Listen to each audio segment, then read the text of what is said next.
And typically zoning variances are granted based on a hardship. So if you've been flooded, for example, and have lost these things and had to replace them, and there's no other alternative, it's a fairly good argument for a zoning variance.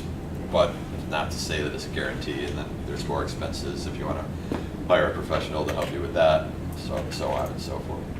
So sorry, I see in the previous slide you talk about the possibility of replacing your old boiler or something like that. What about the option of putting in an on-demand hot water heater or something like that, where you're not necessarily needing to take up that additional floor space because that. I've had many situations where the homeowner had hot water baseboard heat and a hot water heater, and they moved the equipment up, put it in a closet. They had a combined unit that was only this big.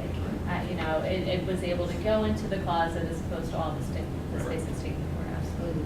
Yeah, and if you're going to do things like build additions or spend this kind of money to move those pieces of equipment, it's the right time to look at replacing them with energy efficient equipment and things like that. And there could be rebates available for that also. And loan programs in some cases, I'm not sure about here. So the benefits of doing this is you don't get that equipment damaged, and it's all expensive equipment, but it also keeps the property functioning during a flooding event. You don't lose your heat if it's in the winter. It helps keep the electricity on and things like that. So from a recovery perspective, even if you get damage to the rest of the home, it helps you to recover quickly or more quickly. It saves you on displacement costs, having to stay at a hotel for a week or however long it is, things like that.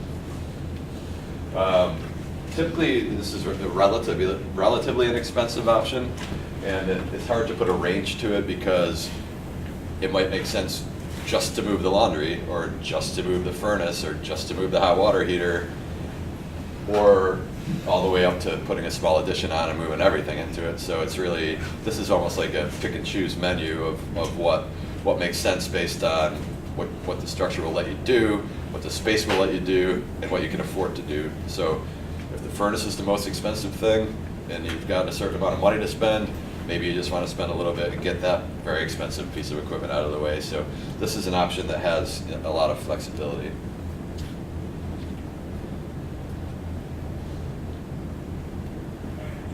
All right, the fourth option is dry flood proofing. As was mentioned earlier, dry flood proofing is not an available option if you're substantially damaged or substantially improved and have to comply with the NFIP regs. It also is not going to buy you any benefits on flood insurance, but again, it's a relatively lower priced option that could help you prevent damage to equipment and things if it can't be moved. There are two types of dry flood proofing you could do. You could try to dry flood proof the entire building by blocking doors, openings, things like that are below the flood elevation. In most cases, that is not going to work for the single-family residences, just based on construction type and for other structural reasons. There will be some cases when it does work. Negatives of this: it requires human intervention. The vents or the flood-proofing devices are expensive in some cases. They require human intervention. If you sell the home or you're not home and you haven't had a flood in 10 years, those pieces get lost. People don't know what to do with them in advance of the flood.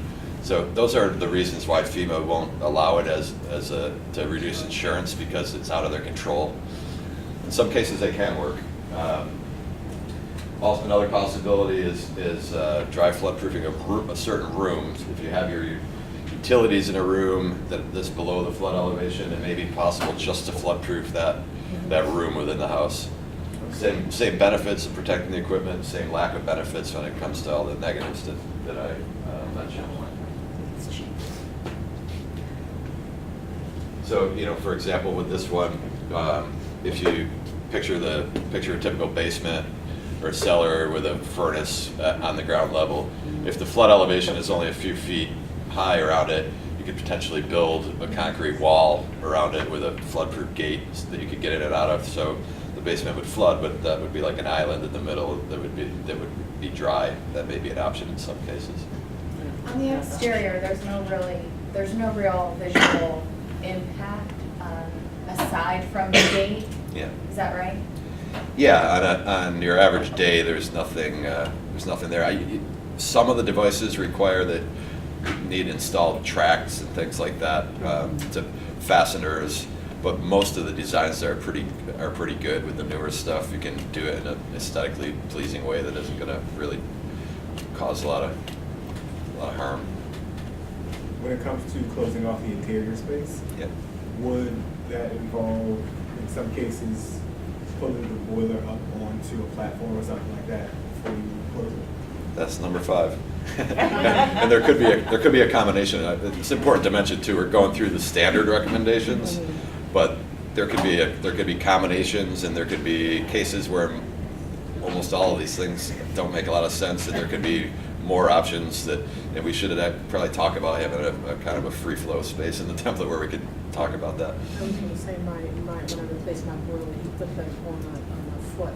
Yeah. When he built a concrete platform, he put the Yeah. hot water tank on the furnace on a foot. platform. A lot of people do that even outside of the And flood. I'm not in the flood zone. Right, so- even outside of the flood zone. If there's signs that your basement gets water in it from groundwater or other things that aren't a flood, a lot of times the replacement folks will build up a pad to put things up on.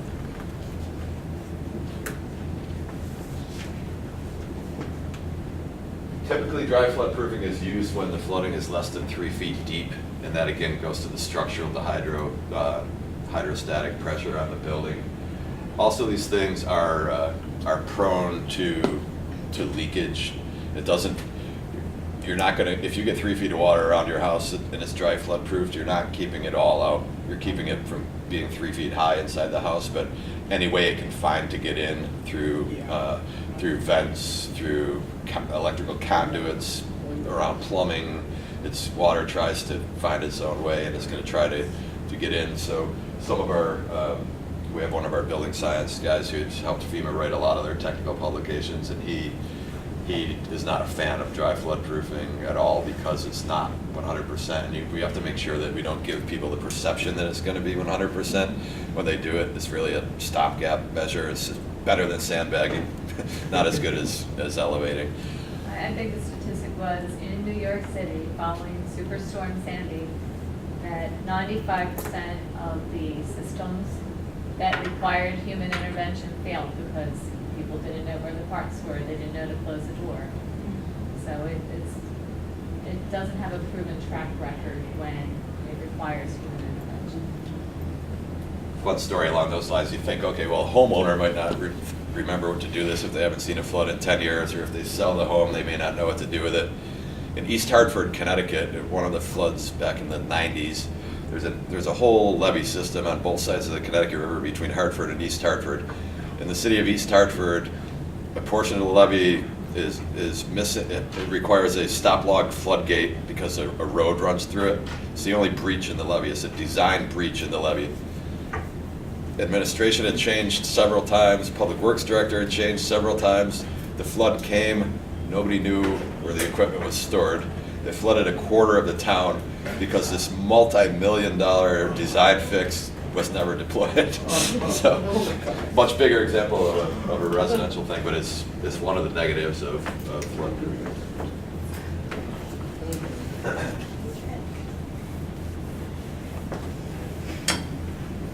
Also, in a few more slides, we're going to talk about sump pumps and backflow prevention.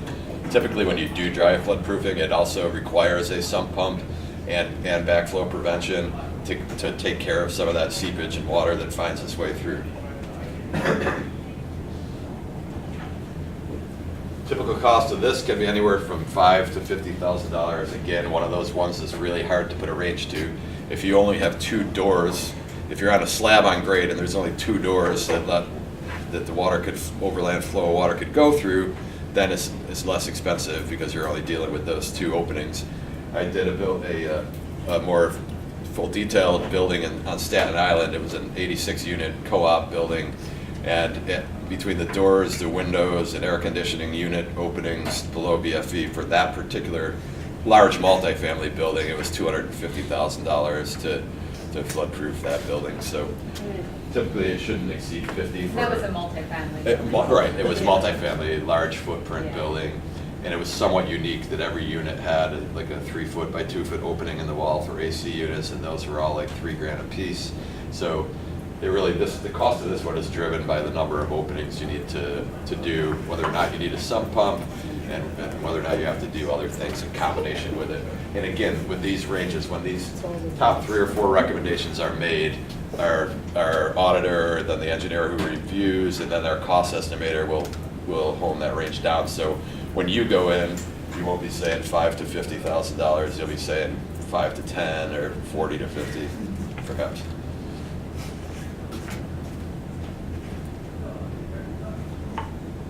Okay. In some cases, perimeter floodproofing might be an option. Probably not frequently. What this is basically an engineered wall, a flood wall around your building with like a gate at an opening, like if you need to leave an opening available for a driveway or things like that, that would have a flood gate, but essentially you'd be building a ring wall around your property.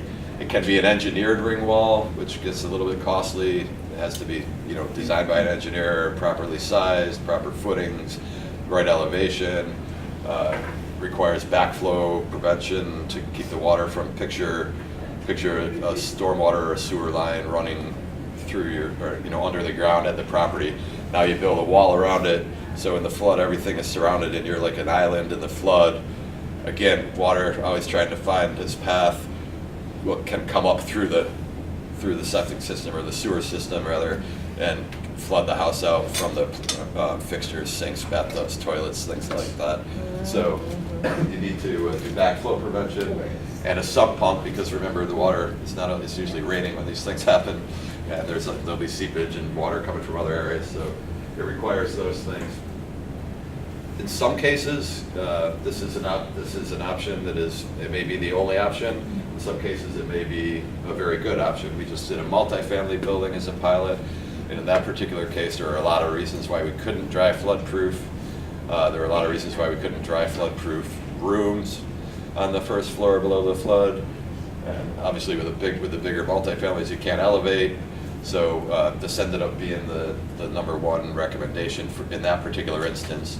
And the price on that was rough estimate was around $150, which if elevation is 1 to 300, it might be a viable option. For a smaller property, if you have room, if you meet all the zoning requirements, the permitting requirements, there will be times when you can do it for $40,000 or $50,000 or even less than that. But again, now you're not getting the benefit of the flood insurance rating, which helps with your resale value, and a lot of people just don't like to look out the window and see a flood wall. So if it's going to interfere with view or be higher, there are some cases where you can do it and landscape properly, and it becomes a nice feature.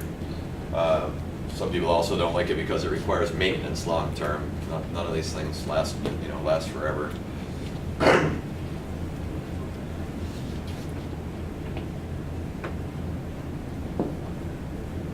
So typical cost, again, all based on how high it needs to be, what the perimeter measurements are, what's underground, how deep the footers need to go, the type of construction, things of that nature. There are also, there are devices on the market.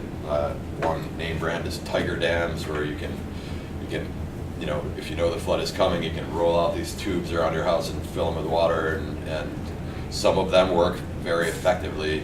They're a lot of work and very labor intensive for a homeowner. So get a $50,000 wall versus spending $10,000 or $20,000 on these devices. If you're a commercial property, you can bring in the fire department and fill it up in 15 minutes. It's different, but most homeowners, the idea of 2 days worth of labor or a day's worth of labor in advance of a storm is not usually a viable option. But there are cheaper options to building an engineered wall.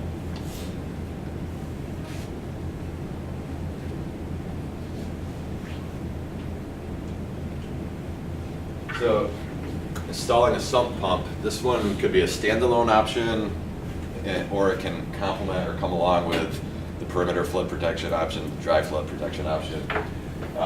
And basically, this is just a submersible pump below the slab or whatever the lowest elevation is that helps pump water that finds its way into the building in there, or out of the building through either a line or a drain hose.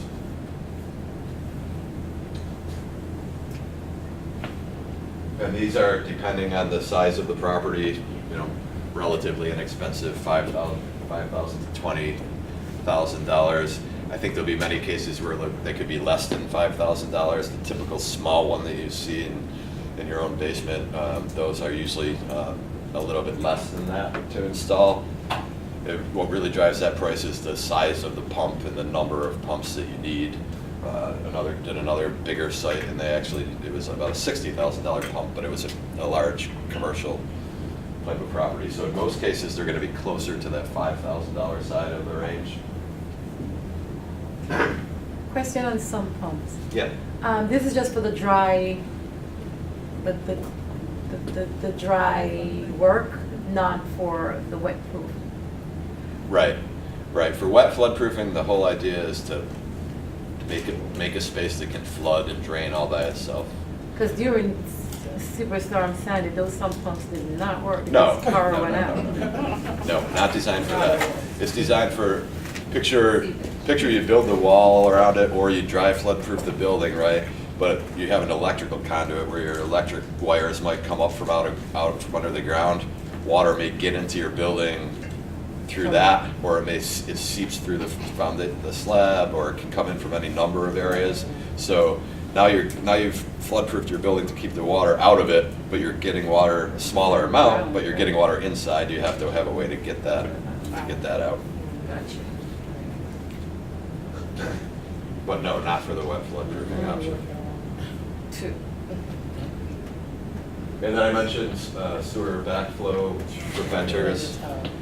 These are being encouraged in New York for everybody essentially, and they're relatively inexpensive, but this keeps, when we have these types of flooding events, typically the storm sewer system get overwhelmed and backed up. You'll see those pictures of heavy, 200-pound manhole covers flying up in the air because of the pressure of the water. Well, the water can come into your house through your plumbing as well. And what these backflow preventers do, this could be a standalone option. In most cases, if the property doesn't have one, this will be a recommendation. It could be a standalone recommendation or in combination with dry flood proofing. But what they do is they just keep, when the water is coming in, it activates. There's a number of different ways. There's a flapper version, there's a gate valve version, there's a drop-down version. They're all relatively similar in price. It keeps the water, it just stops it. It makes a stop so it can't get into the property. Disadvantage is if you're surrounded by floodwaters for a couple of days or a week, you can't put anything down the bathtub or the sink or the toilet either because it's stopping the water from moving in either direction. So it does require evacuation of the property when the floodwater is still up. Yeah. There is going to be a program funded by the Governor's Office of Storm Recovery to provide free sewer backflow valves to homeowners in certain neighborhoods like RTAPP, because of the way all this Governor's Storm Recovery money got divided up based on the different New York Rising communities. It's only available in certain communities, I don't know which, but that's going to be eventually part of Flood Health NY, Yeah. right? So when you plug in your client's address into floodhealthny.org, it should alert you if they're eligible for this free backflow program. So I was contemplating whether we should message that or not, but I think it's perfectly fine because it is a program that I think the center might also launch in conjunction with Flood Health NY. It most likely would only be available to, there are some communities where it would coincide with the RTAPP communities, most likely in Southeast Brooklyn waterfront area. But I think we're also looking to expand our RTAPP program as well to other areas if there's sufficient funding. So we might second about it. So I think there will probably be a way for us to keep track of, those recommendations to the extent that they fall within the same communities. We might be able to implement into the backwater valve program. Yeah.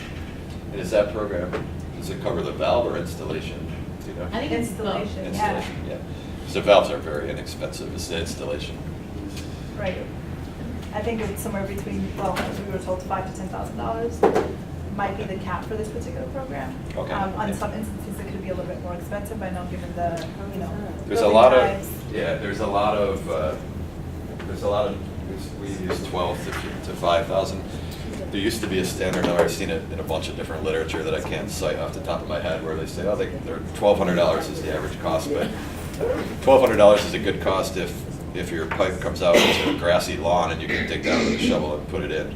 But if you have to break through a sidewalk or asphalt or something, then it becomes more expensive. But I think 12 to 5,000 is a fairly safe range.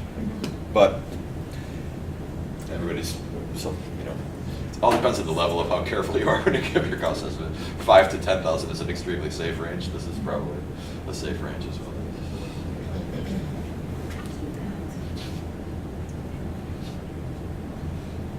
And then lastly, there are a lot of the preparation type activities that people can do that don't require a lot of money. Having a action plan in place that's you know, you can save a lot of money just by getting your contents up onto a second floor if you know that the flood is coming ahead of time. Storing food and potable water.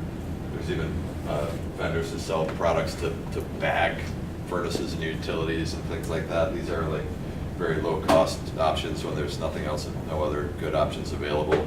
It's always, you know, wise to be educated, and people, you know, if they have a written plan in place, are more apt to take these actions before the flooding strikes them. Doesn't help on insurance premium though. No, it doesn't.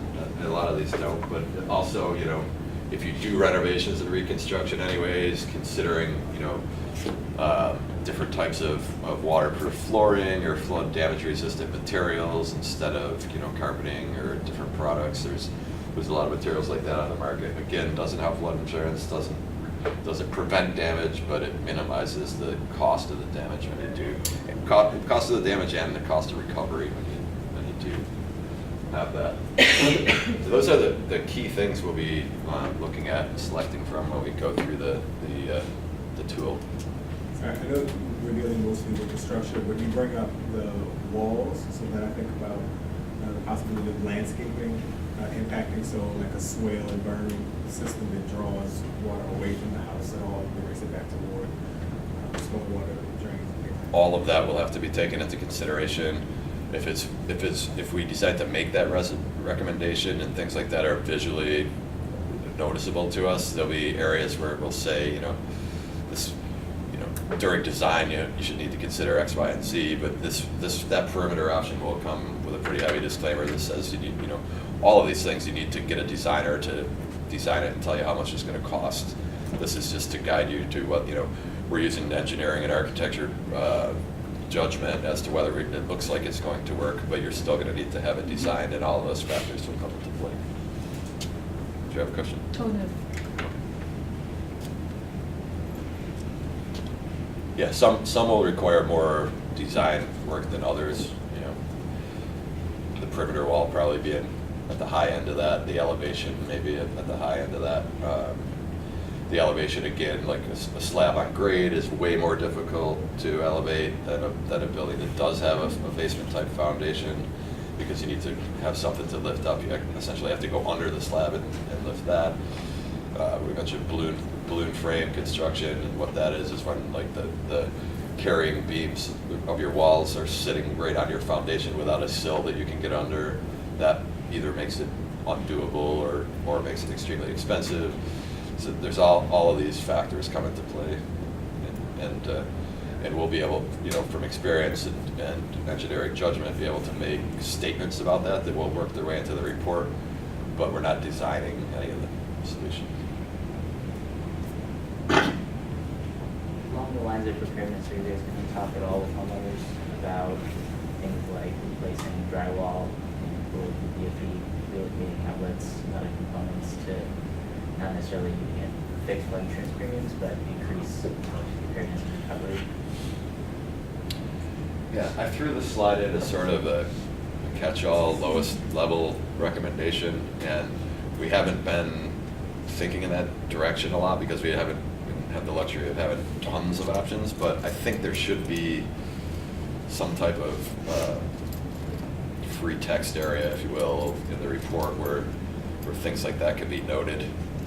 Because you're right, a lot of time, I mean, we don't get a Sandy every day, but there are some places that get nuisance flooding and get flooding every, 2 years or 5 years or whatever. There's a lot of little things you can do to save money and recover more quickly in those types of events. Yeah, I mean, those are things that you guys necessarily are gonna be recommending, and maybe something that we centrally as a group can have like a central message, not necessarily Yeah. customized to homeowners, but, Yeah. speaks to at least you can get back in your house more quickly. Yeah, and some of that is in the Flood Help New York, the new site, and there's extensive amounts of, I'm imagining when you do the counseling, you'll have some type of literature package or something you'll leave behind, but there's a wealth of guidance on things like that floating around out there. I have a couple items to bring up. When you're elevating a home, depending on the height that needs to be achieved, you're also adding stairs to that house.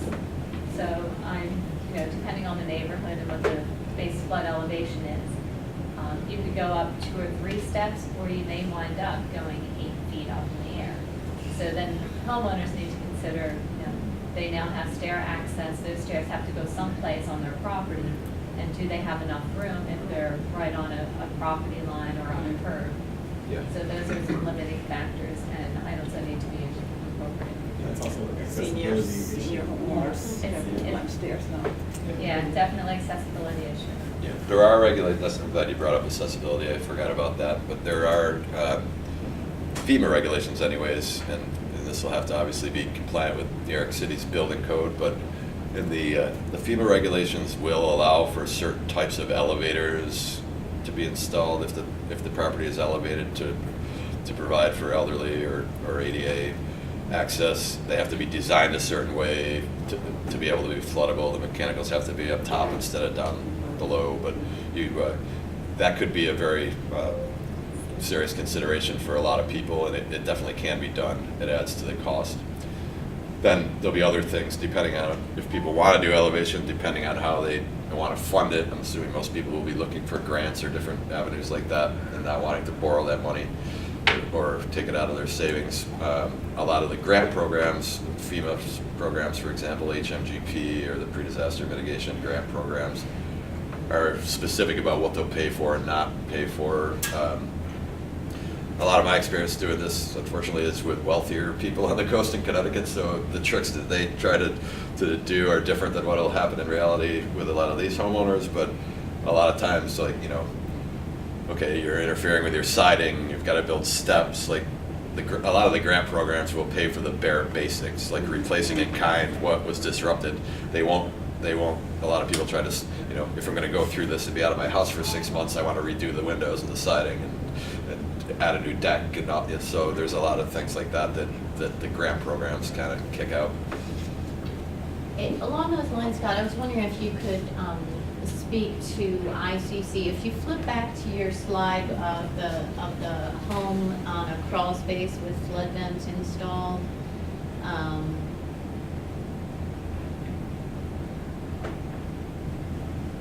there it is.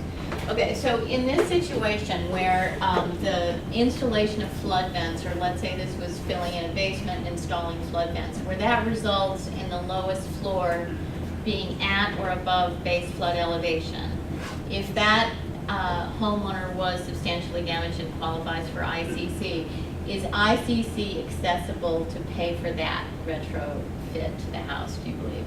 If it results in this, I mean, in a lot of these situations, what you're going to see is with this modification is still a first floor below base flood elevation, but it's still going to reduce the cost. But I'm specifically saying if it brings the first floor at or above BFE. Yeah. Is there substantially damaged element to that? Yeah. also? Yeah, so there has to be substantial damage. Okay, so say you're a homeowner in this house and you opt out of the program and you don't have any financing or money to do this, and your flood insurance premium or your flood insurance policy, there's a rider called ICC, is the increased cost of compliance. And what that means is that you, if you get substantially damaged and now the regulations say you have to elevate your lowest floor above the BFE, it's a real hardship for some people because number one, you've just received damage and all this costs, and number two, you've got to come up with this extra money to become compliant. So the ICC provides, it used to be up to $30,000, I'm not, this is still. It was 30 in New Jersey. Yeah, it's a, So- it's a federal thing, so. It's still here. Yeah. They're- Okay, yeah, so in addition to, okay, you got $89,200 worth of damage to your home. In addition to that claim, if you have this ICC rider, you get an additional $30,000 to help with the cost of putting in those flood vents or elevating the home or becoming compliant. But unfortunately, you have to have damage to access that money. It would be nice if you could do this for $30,000 and you could go to your policy and say, how about just give me the $30,000 and then you won't have to pay the $82,000 claim. But the program's not designed that way. You have to get damage in order to do it. Did that answer your question? Yeah, well, and I wasn't sure if they would credit, because they talk about elevation and, as the floodproofing methods for residences, and I've never seen anybody try to claim ICC for a basement fill-in that brings it to base, but I don't see why it wouldn't work. My understanding, as long as you're bringing it into full compliance with the program, that it should pay for it. Okay, so ICC is discussed on the very last page of this thing. We'll talk about it briefly. It's not, everybody's not going to be eligible for it, but anyone who was substantially damaged, meaning more than 50% of the structure was damaged by Sandy, is eligible for an ICC claim. The deadline is 2018, I believe, in New York City now. They've been extending it on and on. So people can claim that. It's a reimbursement grant. You get paid in installments. But if this retrofit is going to bring them to BFE or above, they've got $30,000 they can tap if they were substantially damaged. So we can talk about that. And virtually no one in New York City is claiming ICC. The city recently did a study that there have been something like 80 ICC claims throughout I New York don't think City. it's well Publicized, publicized. right. It's Yeah, not well people don't publicized. know it's Yeah. there. It is, there, yeah. it's also I believe, it's a rider to your flood insurance policy. No, it's a Did they standard make part it of the. standard? Yeah, it's now a standard part of the policy. So everybody with flood insurance has got it.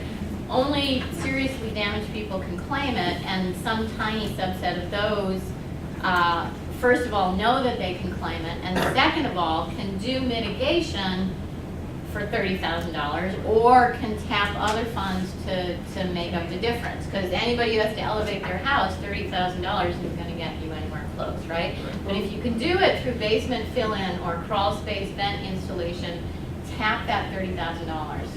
It's sitting there waiting to be spent. Yeah, and you're paying for it every time you pay your insurance for your policy.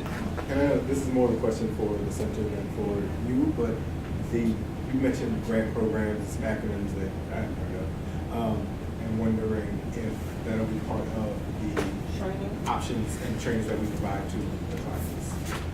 Yes, the unfortunate thing is that there aren't many options here in New York City besides if they close it back. The city, specifically the mayor's Zero. office of recovery and resiliency are looking into options. They're partnering with Harvard Business School Community Partners, which is like a pro bono team that's looking at what sort of market rate tools or loan types can be offered to homeowners so that they can take those measures. So I think we have a final presentation by the next week. To the extent that we propose something that could be implemented, that will certainly update you guys. That did not seem the direction that the team was taking, because a lot of times, with regards specifically to Build It Back, the cost, as Scott just mentioned, it's much more expensive to elevate the property, and it's not, and the actual structure of the property does not cost as much. And so, even with the Build It Back, I think we're seeing a lot of people move from, the program is moving to, instead of elevating homeowners, that they want to be able to give them acquisition, because it's it's cheaper, it doesn't really make sense, they want to manage the floodplains. And so I think the community partners that were working on this program, you know, saw a similar analysis, like it's not economically feasible to spend about $300,000 on a property when it really costs about $150,000 to $200,000 in the structure. So what they're looking at are the market rate prices for that. So that is a little bit inflated, I believe, in terms of the pricing. So I'm actually really excited to see what their findings are going to be next week, and if they have thought of any more funds, either working with, you know, CDFIs or some other community-based, you know, programs that could probably offer low or zero interest loans. Yeah, so they're talking now about loans, nobody's talking about grants. Actually, if you could speak a little bit about HMGP, my understanding is that the city has already tapped all of their HMGP funds and they're funding other resiliency, so nobody in New York City is gonna be able to take advantage of HMGP, right? Right. That hasn't already been tapped. Hazard mitigation grant program is a FEMA program, the money's already been allocated. But, you know, with this challenge to the flood maps, you know, the city will never say this is the reason they did it, but I think, well, anyway, the outcome of that challenge is buying time, right? So with that time, hopefully we can find more solutions to try to fund these outcomes, so. Yeah. But yeah, right now, don't expect any training about grant programs that are available to other clients, because they don't exist. ICC is your only source of money. Yeah, so obviously that's the big problem, and then, what was the first thing you asked me to talk about? I lost my train of thought. HMGP, but Okay. that's already been. Oh, yeah, I think you covered that. And then, as Marie alluded to, it's just the benefit cost analysis.